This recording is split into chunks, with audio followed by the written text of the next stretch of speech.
this. She has been on a world tour to explain why she should have won and how the election was stolen from her. And I'm telling you, she must really be taking this hard. I mean, we knew that, but it's been a year and a half now. And to her, it's just like it happened yesterday. We have a couple of sound bites. Saturday in Mumbai, the India Today conclave. Hillary Clinton, during the Q&A, was asked about the 2016 presidential election. If you look at the map of the United States, there's all that red in the middle where Trump won. I win the coasts, I win, Illinois and Minnesota, places like that. But what the map doesn't show you is that I won the places that represent 2/3 of America's gross domestic product. I won the places that are optimistic, diverse, dynamic, moving forward. And his whole campaign, Make America Great Again, was looking backwards. You didn't like black people getting rights. You don't like women, getting jobs. You don't want to, see that Indian American succeeding more than you are. Whatever your problem is, I'm going to solve it. Now, there was a time I would have given her a pass on this. In a month or so after the election, it's got to be emotionally shattering. But this is just beyond the pale. This woman, I think, is constantly bitter. I think happiness has never found this woman. I really, and in some ways you can understand it. You look at who her horn dog husband is. I have to tell you this.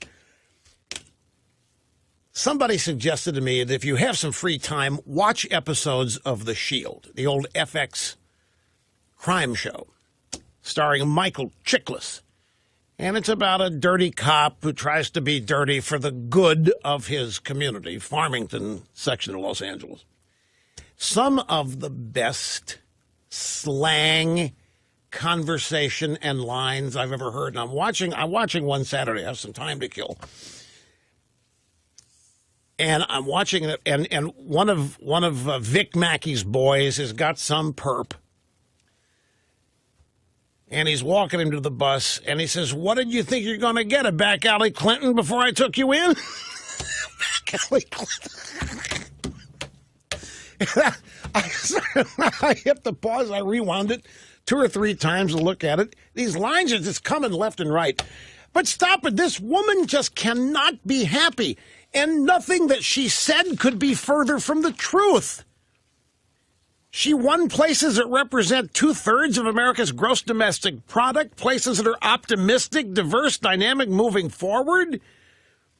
She won California, New York, New Jersey, Illinois, Massachusetts, Washington, New Mexico. She won the areas that are filled with paranoiacs and with people who are perpetually enraged and angry. But what this really tells us is what Hillary thinks of this country, and not just Hillary, but what the entire Democrat Party thinks of this country. Where she says this whole campaign, Make America Great Again, was looking backwards. I hope you people who are doubting me when I describe Obama's view of this country as America's great days were unjustified, unwarranted because they were illegitimate. They were illegitimate in his view because our founding was corrupt. Our founding was unjust and immoral, and our greatness and our superpower status undeserved because we built it on the backs of the poor and the deprived and minorities, and we've stolen from everywhere in the world. There's no such thing as American exceptionalism. She comes along here and says this whole campaign, Make America Great Again, was looking backwards. We had lived through 8 years of this country stagnating on purpose. We were languishing, and we had no national purpose other than for Obama to spearhead and manage the decline. You didn't like black people getting rights. You don't like women, getting jobs. You don't want, see that Indian American succeeding more than you are. Whatever your problem is on his side. She has just described what she thinks of this country, and she's already told us once when she talked about the deplorables. But that was everybody that wasn't going to vote for her. And this is not just Hillary. I maintain to you that this is what the Democrat Party thinks. This is the stupidity that we're up against. They really do believe that Trump and his supporters don't like women, don't like black people getting rights.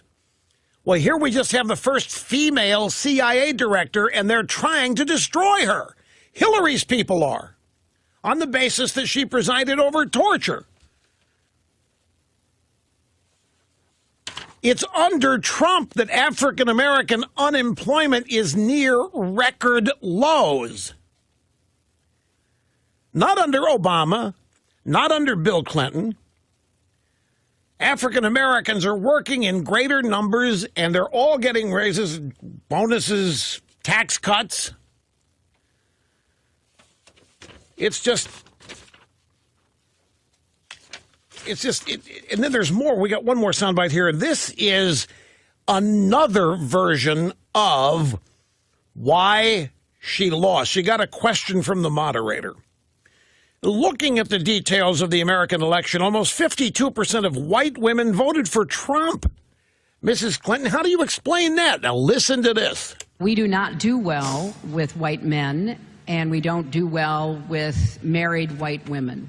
Part of that is ongoing pressure to vote the way that your husband, your boss, your son, whoever, believes you should.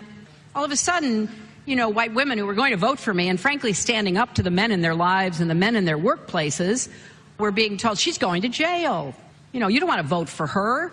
It's going to be terrible. You can't vote for that. Does this woman say, every other sentence?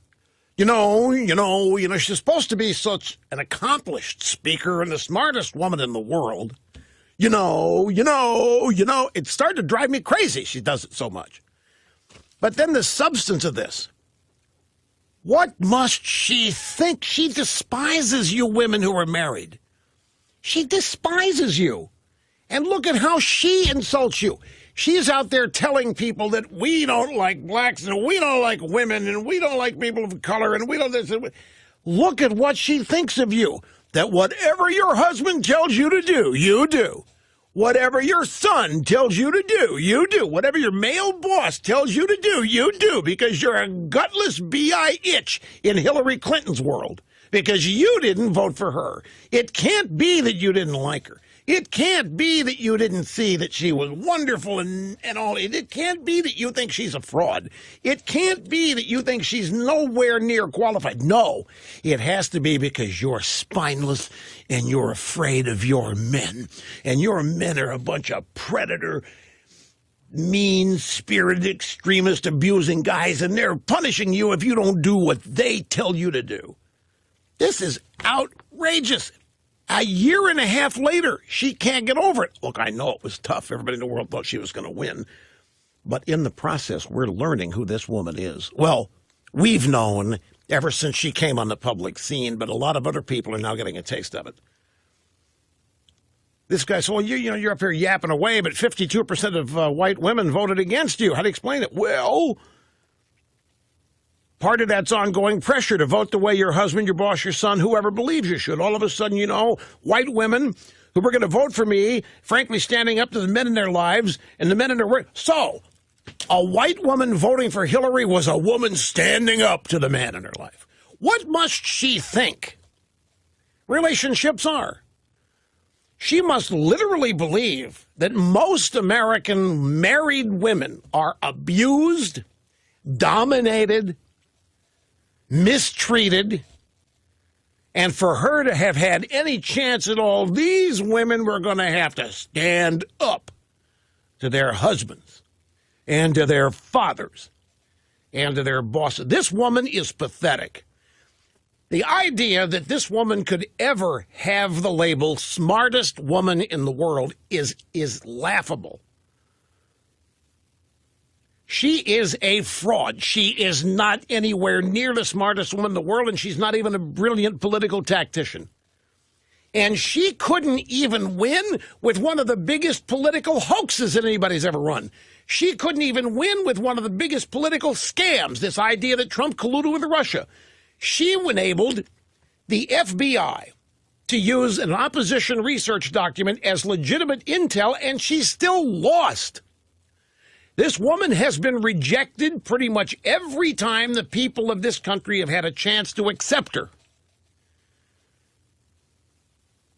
She is the most cheated on woman in America, and she's getting close to being the most rejected. So I can understand her anger to a certain extent. But these kinds of excuses, these flimsy little excuses, but folks, this is not the pièce de résistance, because there is a video. I'm not going to play you the video, but I have a couple of still shots I want to show you. If you're watching on the Ditto Cam, we'll have them later at rushlimbaugh.com. Hillary Clinton was visiting the Jahaz Mahal in Mandu. She was attempting to walk down about 15 stairs. She was holding the arm of a neighbor. Two guys on each side of her with Huma Abedin bringing up the rear. I understand Huma not walking in front of her because if Hillary falls and Huma's going to get hit like a bowling pin, and they're both going to end up rolling all the way down to the bottom of the staircase, and it's concrete and steps, it would not have been a pretty scene. There's Huma there with Hillary splattered all over her now. Don't want to even picture it. So Huma's, she's bringing up the rear, watching as though this is not uncommon. So with Huma following, Clinton slipped about halfway down, nearly tumbling. Throw the first picture up there. You'll see it on the Ditto Cam if you're watching. We'll switch to it here. As soon as our switcher starts switching, does our switcher not switch today? There it is. There's Mrs. Clinton in the polka dot muumuu. That's her with these two burly guys. She is about to fall. Huma is in the powder blue muumuu behind. Well, it's not a muumuu, it's actually a shift. And they're both wearing these gigantic straw hats. She's anchored by two burly guys, one on each arm, and she still slips. And that left leg is extended straight out. She's almost about to go all the way down. There's another photo of this. That is, I think, the next frame, and we'll switch to it now. So the guy, I'm sorry, this is the first photo. She begins to slip, and the guy in yellow is rushing up there to join the guy in black. This is where Mrs. Clinton began. The first picture we showed you is actually number 2, where she almost does the splits. She can't even stand up on her own. She was wearing sandals here. She had to take the sandals off to finish the trek. Yeah, there is photo number 2, as the guy in yellow has made it to her right arm, is propping her up. And Huma looking on like, hey, what's unusual about this? Nothing. I have to tell you about yesterday. Yesterday was the annual Ernie Els for Autism charity golf tournament, and it's always held at Old